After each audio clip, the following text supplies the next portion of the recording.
नमस्कार।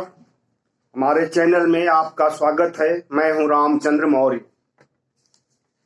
साथियों, 2 चरण के चुनाव हो गए और तीनों चारों पार्टियां दावा कर रही हैं कि उनकी भारी विजय हो रही है, लेकिन इस बात का पता या अंदाजा तो सिर्फ विश्लेषकों को, निष्पक्ष विश्लेषकों को और आम जनता को, जिन्होंने की वोट दिया है, उन्हें ही पता है कि किसकी सरकार बन रही है या किसकी सरकार बनने जा रही है।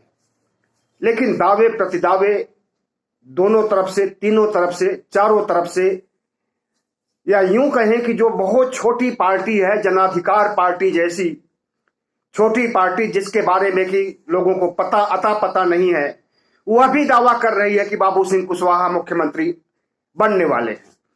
लेकिन दावे प्रतिदावे से कुछ नहीं होता है।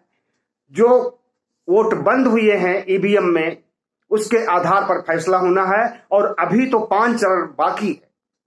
और इन 5 चरण में क्या स्थिति होती है, ध्रुवीकरण होता है या नहीं होता है, या एक मुश्त वोट जैसे 2 चरणों में समाजवादी पार्टी को गया है, या इसी तरह से बाकी 5 चरणों में समाजवादी पार्टी की तरफ रुखसत होता है वोट या नहीं होता है, ये तो समय बताएगा, या 10 मार्च को पता चलेगा।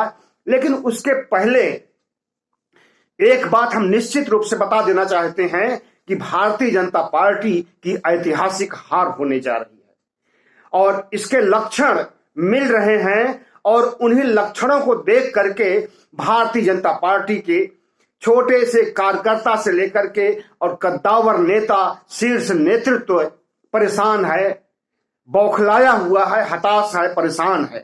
अगर प्रधानमंत्री कानपुर में यह कहते हैं कि हिंदू मुस्लिम की बात ममता करती है गोवा में, और उनके एकीकरण या ध्रुवीकरण की बात प्रधानमंत्री करते हैं, इशारों में ही हिंदुओं को इकट्ठा करते हैं, मुसलमानों के खिलाफ करते हैं, तो इससे साबित हो जाता है कि प्रधानमंत्री के पास ये आखिरी ट्रम्प कार्ड है जिसे वे खेलना चाहते हैं। इसके पहले जितने कार्ड उन्होंने खेले हैं, सारे के सारे कार्ड फ्लॉप हो चुके हैं। हरिद्वार धर्म संसद में जो कुछ हुआ, और लोगों ने सोचा, या ये सांप्रदायिक शक्तियों ने सोचा, दक्षिणपंथी शक्तियों ने सोचा कि हरिद्वार में ऐसा कांड करवा दिया जाए, इस तरह के स्टेटमेंट दिलाए जाएं जिससे कि धार्मिक उन्माद पैदा हो जाए और सांप्रदायिक ध्रुवीकरण हो और सारा हिंदुओं का वोट भारतीय जनता पार्टी को मिल जाए।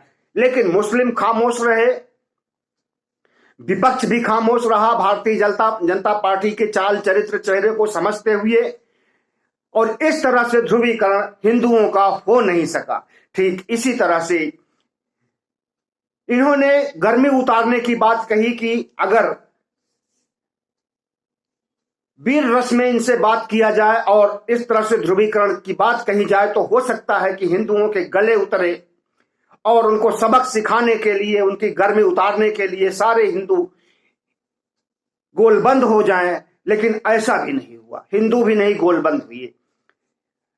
इस तरह से जितने भी कार्ड भारतीय जनता पार्टी ने खेले, सबके सब फ्लॉप हो गए।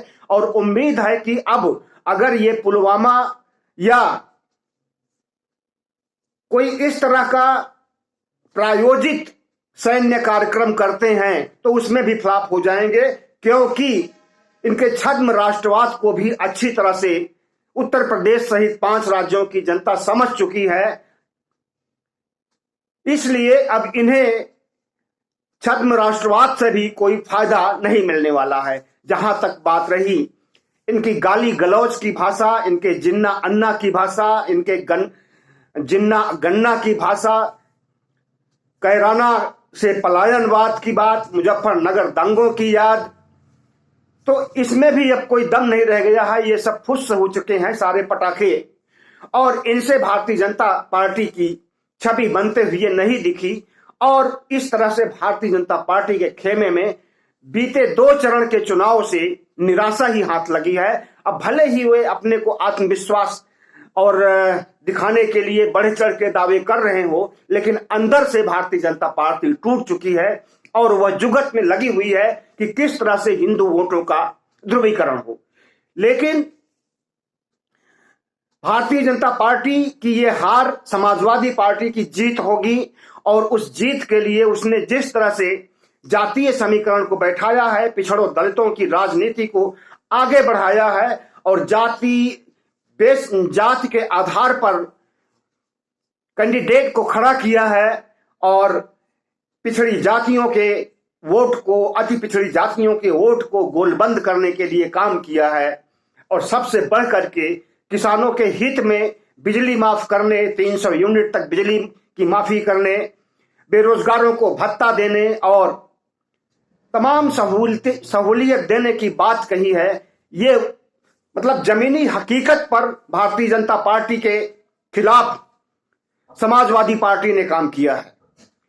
भारतीय जनता पार्टी अन्ना जिन्ना और कैराना मुजफ्फरनगर और हिंदू मुस्लिम और हिजाब इसी में फंसी रह गई, और समाजवादी पार्टी जमीनी हकीकत को समझते हुए अपने ढंग से लोगों की समस्याओं को उठाया, किसानों की समस्याओं को उठाया, आवारा पशुओं की समस्याओं को उठाया, बेरोजगारों की समस्याओं को उठाया, बेरोजगारों को रोजगार देने की बात कही और महामारी से पीड़ित लोगों को न्याय देने की बात, उन्हें सहायता राशि देने की बात कही है।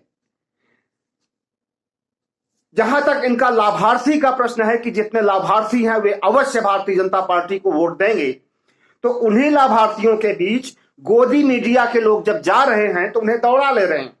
उसी तरह से खदेड़ा हो रहा है गोदी मीडिया का और भारतीय जनता पार्टी के नेताओं का। जैसे कुछ समय पहले चुनाव प्रचार के समय भारतीय जनता पार्टी के नेता अपने क्षेत्र में गए तो उन्हें खदेड़ा गया। ऐसे कम से कम 30 नेताओं को खदेड़ा गया, जिसमें मुख्यमंत्री, उप मुख्यमंत्री केशव प्रसाद भी एक जगह से नहीं 2-2 जगह से खदेड़ा गया। तो एक तरफ खदेड़ा हो रहा है और दूसरी तरफ पदयात्राओं में, विजय यात्राओं में, रैलियों में भारी भीड़ उमड़ रही है और प्रधानमंत्री अब को बहाना मिल जाता है। कभी मौसम की दुहाई देते हैं कि मौसम खराब है, और उस मौसम को दिल्ली के लोग भी देख रहे हैं, बिजनौर के लोग भी देख रहे हैं, पश्चिमी उत्तर प्रदेश के लोग भी देख रहे हैं, पूरे उत्तर प्रदेश के लोग देख रहे हैं कि मौसम खिला हुआ है, आसमान में सूरज चमक रहा है, न गर्मी है, न सर्दी है, न बादल है, न हवा है, न पानी है, कुछ भी नहीं। और उसके बावजूद अगर प्रधानमंत्री कहते हैं कि मौसम खराब होने की वजह से हमारा हेलीकॉप्टर नहीं आ सका, तो इसका सीधा सा अर्थ है कि अब प्रधानमंत्री को के झूठ को जनता अच्छी तरह समझ गई है और देख चुकी है। एक और झूठ को पकड़ ली हेलीकॉप्टर की बात को लेकर के। इसी प्रकार से पंजाब से बैरंग लौट आए थे, क्योंकि वहां भीड़ नहीं इकट्ठा हुई थी जितना भीड़ इकट्ठा होनी चाहिए थी, जितनी कुर्सियां इकट्ठा की गई थी, आधी कुर्सियां भी नहीं भर पाई थी, तो सुरक्षा का बहाना लेकर के आधे रास्ते से ही लौट आए थे। इस तरह से न सिर्फ भारतीय जनता पार्टी के नेताओं का क्षेत्र में खदेड़ा हो रहा है, बल्कि भारतीय जनता पार्टी के शीर्ष नेताओं, खास करके योगी, मोदी, शाह और जितने भी मंत्रिमंडल में हैं, इनको सुनने के लिए, इनकी बात सुनने के लिए, इनके प्रचार को सुनने के लिए जनता तैयार नहीं हो रही है। तो इसका क्या अर्थ निकलता है? इसका यही अर्थ निकलता है कि जो स्थिति 2017 में थी, इनके साथ किसान था, इनके साथ जाट था, इनके साथ बाकी समीकरण, जातीय समीकरण, पिछड़ों अगड़ों की राजनीति में इन सिद्ध महारत इन्हें हासिल हो गया था और स्वामी प्रसाद मौर्य सहित तमाम नेताओं को अपने पक्ष में किया था, अपनी पार्टी में किया था। इस आधार पर 2017 का चुनाव इन्होंने जीता था। लेकिन इस बार उसका उल्टा हो रहा है। जो समीकरण इन्होंने साधा था वो समीकरण अखिलेश यादव साध रहे हैं, और भारतीय जनता पार्टी इस समय इतना बौखलाई हुई है कि वो छोटी छोटी बात पर लोगों से बहस करने लगती है और पत्रकारों को धमकाने लगती है। इस तरह से यह समझा जा सकता है कि भारतीय जनता पार्टी की का चाल चरित्र चेहरा कुछ भी काम नहीं आया है। अभी एक इंटरव्यू में मुख्यमंत्री योगी ने कहा कि अगर उत्तर प्रदेश में भारतीय जनता पार्टी की हार हो जाती है और समाजवादी पार्टी आ जाती है तो उत्तर प्रदेश को भी केरल बना दिया जाएगा, बंगाल बना दिया जाएगा, तमिलनाडु बना दिया जाएगा।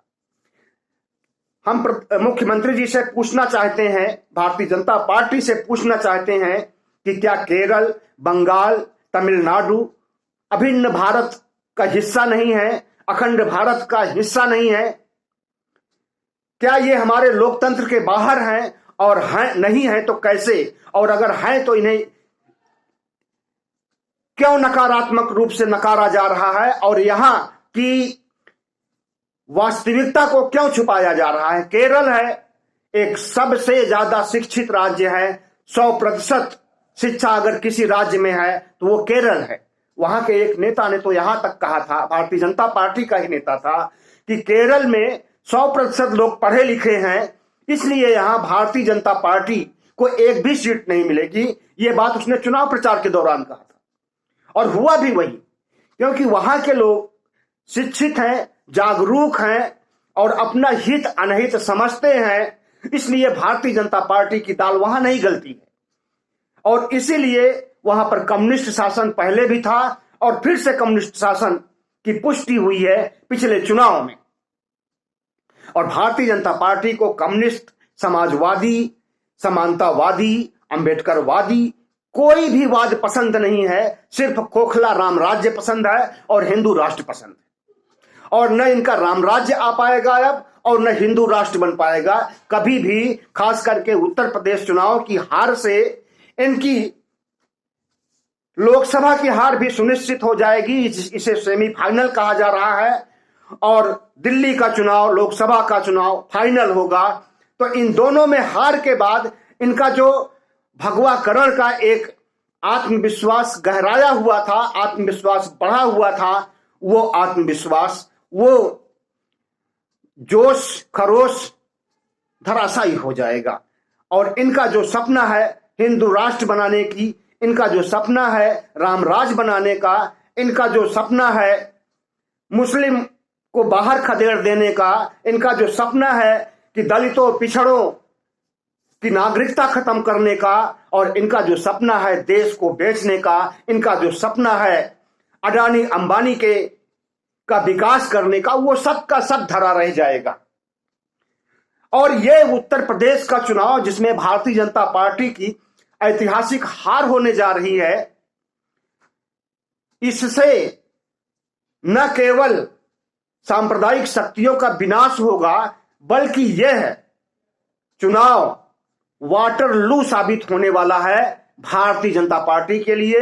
और इसी चुनाव से, उत्तर प्रदेश के चुनाव से, भारतीय जनता पार्टी जो 1980 में बनी थी, 40 साल बाद इसका पतन शुरू हो जाएगा, इसके खात्मे की उल्टी गिनती शुरू हो जाएगी। क्योंकि भारतीय जनता पार्टी का चाल चरित्र चेहरा, आरएसएस का चाल चरित्र चेहरा सब एक ही है। आरएसएस के एजेंडे को लागू करना चाहती है झूठ के बिना पर, जुमले के बिना पर, विधायकों को खरीदने की बिना पर और लोकतंत्र की हत्या करने की बिना पर। और लेकिन लोकतंत्र की जड़ें इस देश की इतनी गहरी हैं, संविधान की जड़ें इतनी गहरी हैं कि न तो संविधान को खत्म किया जा सकता है और न लोकतंत्र को। और बगैर लोकतंत्र को और संविधान को खत्म किए इनका हिंदू राष्ट्र का सपना साकार नहीं होने वाला है। तो इस तरह से अगर भारतीय जनता पार्टी यहां से चुनाव हारती है, उत्तर प्रदेश से, 5 राज्यों से, उत्तराखंड, पंजाब, गोवा, मणिपुर से अगर चुनाव हारती है तो इसके निहितार्थ, इसकी आवाज, इसका संदेश बहुत दूर तक जाएगा। और न इसमें सिर्फ भारत की जनता की जीत मानी जाएगी बल्कि किसानों की भी जीत मानी जाएगी। और इस जीत के लिए किसानों ने भी एड़ी चोटी एक कर रखी है, क्योंकि इन्होंने किसानों के साथ धोखा किया है, वादा खिलाफी किया है। किसानों की खेत, किसानों की जमीन, किसानों का खलिहान बेचने का जो कुचक्र रचा था भारतीय जनता पार्टी ने, और 3 काले कानून बनाए थे उसको तो वापस करा ही दिया, माफी भी मंगवा लिया, लेकिन बाकी 6 मांगे नहीं मानी जा रही हैं।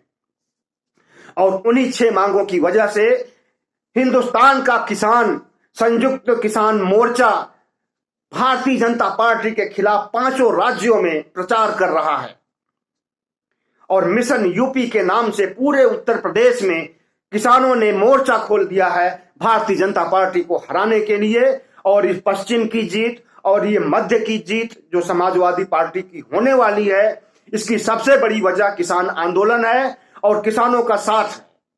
वोट पर चोट करने की बात किसानों ने उसी समय कर दी थी जब आंदोलन चल रहा था कि भारतीय जनता पार्टी ऐसे नहीं मानने वाली है जब इसके वोट पर चोट किया जाएगा। और इसी वोट के चोट के नारे से भारतीय जनता पार्टी डर गई थी और प्रधानमंत्री माफी मांग करके 3 काले कानूनों को वापस किया था। लेकिन उनका आत्मविश्वास फिर से बढ़ गया है। उन्हें लगता है कि अगर उत्तर प्रदेश चुनाव छल बल से साम दाम दंड भेद से हम अगर जीत लेते हैं तो इसमें न केवल समाजवादी पार्टी की हार होगी बल्कि सबसे बड़ी हार किसानों की होगी, बेरोजगारों की होगी और कोरोना से मारे गए मृतक परिवारों की हार होगी, महंगाई से मारे गए लोगों की हार होगी। इस तरह से आज समाजवादी पार्टी कहा जाता है कि समाजवादी पार्टी और भारतीय जनता पार्टी में टक्कर है, लेकिन ऐसी बात नहीं है।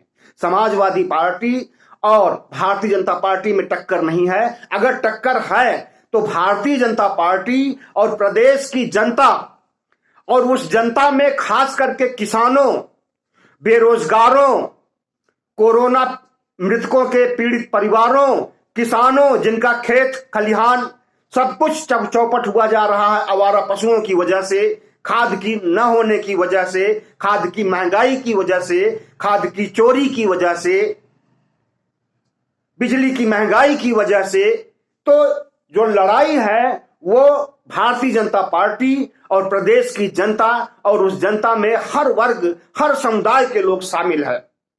सिर्फ भारतीय जनता पार्टी के कुछ अंधभक्त नहीं हैं इस मुहिम में भारतीय जनता पार्टी को हराने के लिए, और भारतीय जनता पार्टी के कुछ नेता भी नहीं हैं। हालांकि अंदरूनी स्तर पर जिन नेताओं को टिकट नहीं मिली है वे भी भारतीय जनता पार्टी को हराना चाहते हैं और खास करके पिछड़ी जातियों के लोग जो जिन्हें भारतीय जनता पार्टी ने जबरन रोक लिया था या कहे कि बंदूक की नाल के आधार पर रोक लिया था कि स्वामी प्रसाद के जाने के बाद और कोई न जाने पाए, उन्हें जिस तरह से रोका गया है वे सब भी चाहते हैं कि भारतीय जनता पार्टी की हार हो। वरुण गांधी और बहुत से नेता ऐसे हैं जो चाहते हैं कि भारतीय जनता पार्टी की हार हो और वो भारतीय जनता पार्टी में हैं। वरुण गांधी हैं, गडकरी हैं, राजनाथ हैं और गृह मंत्री खुद हैं, प्रधानमंत्री खुद हैं जो चाहते हैं कि भारतीय जनता पार्टी की विजय हो, लेकिन योगी की हार। अगर योगी की हार गोरखपुर में होती है और इसके लिए चक्रव्यूह की रचना की भी गई है अच्छी तरह से ताकि योगी अपना चुनाव क्षेत्र हार जाए और उन्हें मुख्यमंत्री न बनाना पड़े। दरअसल भारतीय जनता पार्टी की उल्टी गिनती तो 2017 से शुरू हो गई थी जब इस पार्टी ने, इस ब्राह्मणवादी पार्टी ने, इस सवर्णवादी पार्टी ने केशव प्रसाद मौर्य को धोखा दिया था। केशव मौर्य के साथ साथ पिछड़ा वर्ग, अति पिछड़ा वर्ग को धोखा दिया था। पिछड़े वर्ग और अति पिछड़े वर्ग के लोग, यहां तक कि दलित, ये सब लोग मिलकर के भारी बहुमत देकर के जिताया था और उन्हें उम्मीद थी कि केशव प्रसाद मौर्य अगर भारतीय जनता पार्टी के अध्यक्ष हैं तो वही मुख्यमंत्री भी बनेंगे। लेकिन सबसे बड़ा धोखा वहीं पर दिया गया कि जीत हुई केशव प्रसाद मौर्य की वजह से और मुख्यमंत्री बने क्षत्रिय महाराज, इनको महाराज का कहते हैं लोग, योगी जी को क्षत्रिय महाराज योगी आदित्यनाथ की ताजपोशी हो जाती है। उसी समय से पिछड़ी जातियों ने ठान लिया था कि भारतीय जनता पार्टी को हराना है। उसके बाद इनकी ठोक दो की नीति जिसमें बहुत से बेगुनाह बेकसूर लोग मारे गए हैं, इनकी बुलडोजर नीति और इनकी सवर्णों और पिछड़ों, खास करके पिछड़ी जातियों के साथ इनकी जो गंदी और भद्दी मानसिकता है, छुआछूत की मानसिकता, अस्पृश्यता की मानसिकता, और उसी मानसिकता के तहत एक उप मुख्यमंत्री को इन्होंने स्टूल पर बैठाया और इस चीज को पिछड़ा वर्ग, अति पिछड़ा वर्ग अपने सम्मान का प्रतीक मान लिया है कि ऐसी सरकार को जो छुआछूत ऊंच नीच की भावना पर आधारित है उसे हराना है। और उस हराने के लिए सिर्फ अति पिछड़े ही नहीं बल्कि किसान, बेरोजगार के सबके सब गोल बंद हो चुके हैं। ऐसी स्थिति में भारतीय जनता पार्टी के लिए सारे द्वार बंद हो चुके हैं और उसकी जीत सुनिश्चित नहीं हो सकती है।